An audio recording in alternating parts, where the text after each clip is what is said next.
Cupboard में छुपी हुई थी एक डरी हुई लड़की, जिसके फादर उसे निकाल के बाहर फेंकते हैं और कहते हैं कि तुमने घर क्यों नहीं साफ किया। एक थप्पड़ मारते हैं और उसकी डॉल को फाड़ देते हैं। इस डॉल की तुम अपने से ज़्यादा केयर करती हो। लड़की गुस्से में पास पड़ी हुई कैंची अपने फादर के दिल में डाल के उन्हें मार डालती है।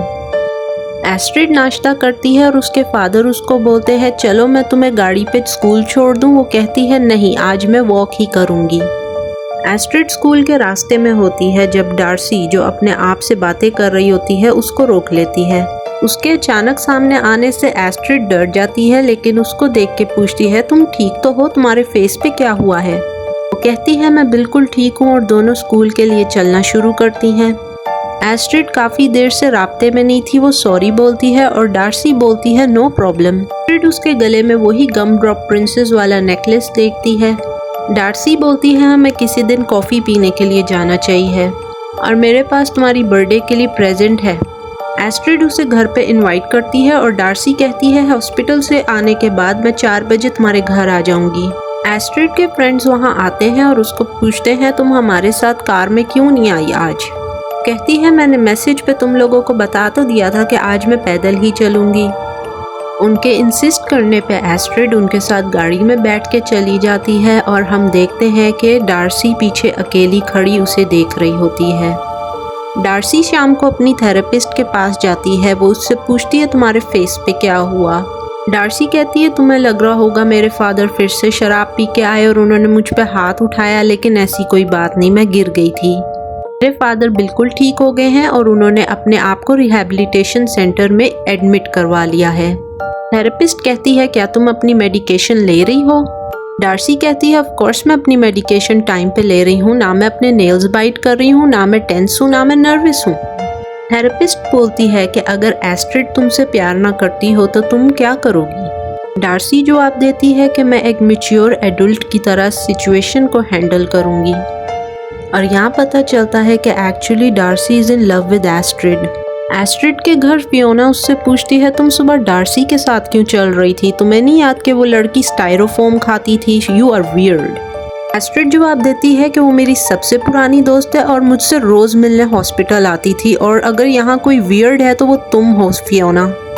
गायो कहती है मुझे लगा मैं तुम्हारी सबसे पुरानी और अच्छी दोस्त थी। डार्सी गिफ्ट को पैक करती है और एस्ट्रिड के घर चलती है। वहाँ पर सब दोस्त इकट्ठे बैठे होते हैं जब बेल बजती है और डोर पे होती है डार्सी। एस्ट्रिड डोर को खोलती है और उसको वेलकम करती है। फियोना डार्सी की इंसल्ट करने के लिए नाक बंद करती है और कहती है बदबू आ रही है। एस्ट्रिड ड्रिंक लेने जाती है तो फियोना दोबारा डार्सी से पूछती है तुम वही हो ना जो स्टाइरोफोम खाती थी। सब डार्सी पे हंसते हैं तो उसका दिल टूट जाता है और वो वहाँ से चली जाती है। डार्सी की एस्ट्रिड से टक्कर होती है, वो उसको सॉरी बोलती है और वहाँ से चली जाती है। सब लोग उसका लाया हुआ प्रेजेंट खोलना शुरू करते हैं जो कि एक बहुत बड़ी डॉल होती है। वो डॉल सबको अजीब लगती है, लेकिन एस्ट्रिड बोलती है कि ये ठीक है। लेकिन साथ मिलता है डार्सी का कन्फेशन लेटर और सब उसका मजाक उड़ाते हैं।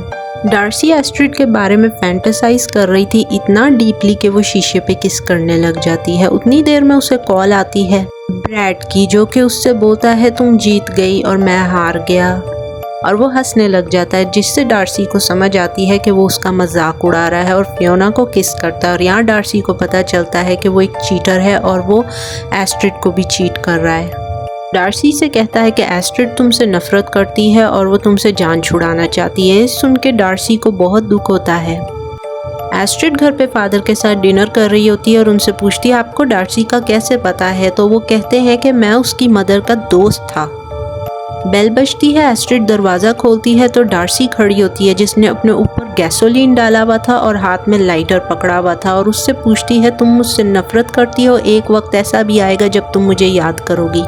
एस्ट्रिड भागती हुई अपने फादर के पास जाती है और दोनों डार्सी को ढूंढने निकल जाते हैं जब सामने रोड पे एक इंसान की लाश जल रही होती है। एस्ट्रिड को समझ आ जाती है कि ये डार्सी ही है। फ्यूनरल पे एस्ट्रिड ब्रैड से बोलती है तुमने उसे कॉल करके ये सब कुछ बोला था, और ब्रैड साफ मुकर जाता है, बोलता है कि नहीं मैंने उसे कोई कॉल नहीं की।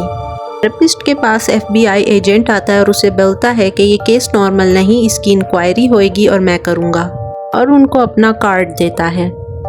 जिया फियोना को बोलती है हम रूट थे, हमारी वजह से ये सब कुछ होया है। फियोना बोलती है हमने उसको आग नहीं लगाई। एस्ट्रिड की मेड उसे परेशान देख के बोलती है मैं तुम्हें अपना जालिम स्क्रैम्बल्ड एग खिलाती हूँ, लेकिन वो कहती है कि मेरा दिल नहीं कर रहा, बहुत शुक्रिया, और क्लास अटेंड करने के लिए चली जाती है। घर पे मेड अकेली होती है, उसके पाँव में बॉल आके गिरता है।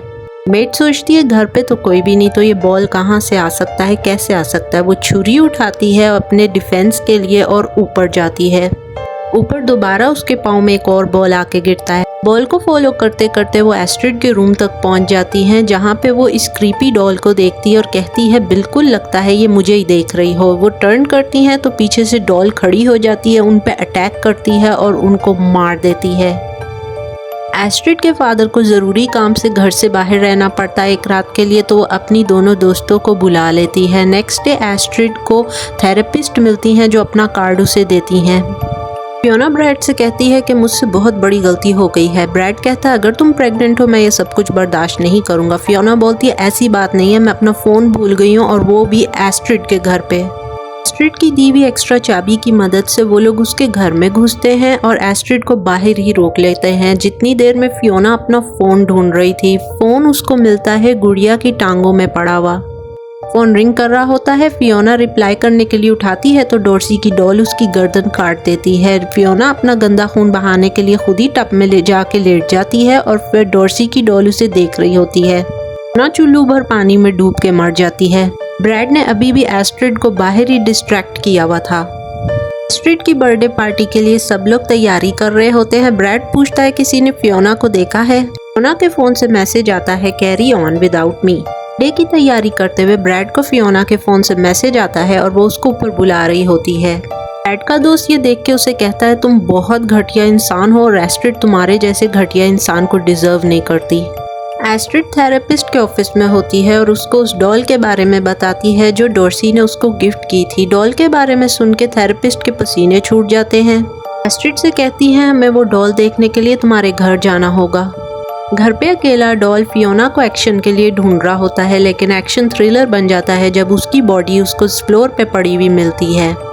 डॉर्सी ब्रैड के सर पे और फेस पे डंडा मार मार के उसका मुंह बिल्कुल पिचका के चटनी बना देती है।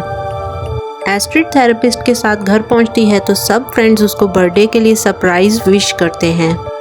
थेरेपिस्ट एस्ट्रिड की डॉल को चेक करना शुरू करती हैं और उसको बताती हैं कि तुम्हें याद होगा कि एस्ट्रिड की मदर डॉल बनाती थी। वो कोई आम डॉल नहीं, वो वुडू डॉल बनाती थी और इस डॉल के अंदर से उन्हें इंसान के बाल, एक काली पोटली और मास्क के नीचे से दांत मिलता है, तो उन्हें समझ आ जाती है कि ये भी एक वुडू डॉल है और वो फ़ौरन FBI के डिटेक्टिव को कॉल करती हैं।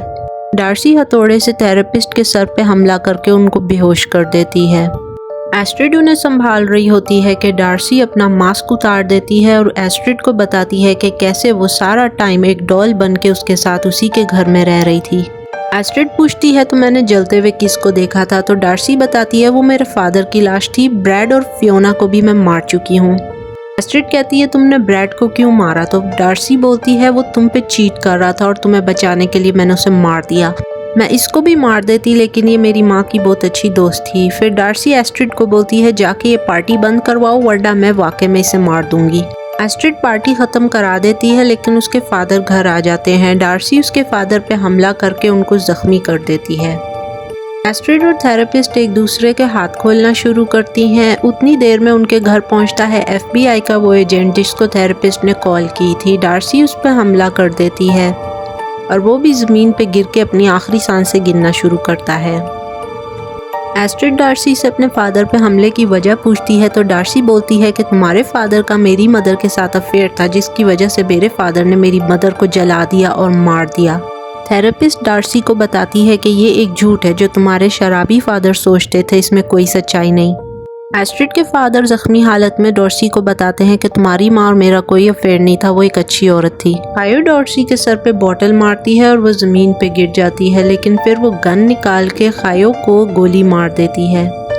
एस्ट्रिड डॉर्सी को रोकने के लिए उससे कहती है कि मैं तुमसे प्यार करती हूँ और जो सब तुमने किया वो बहुत एडोरेबल है।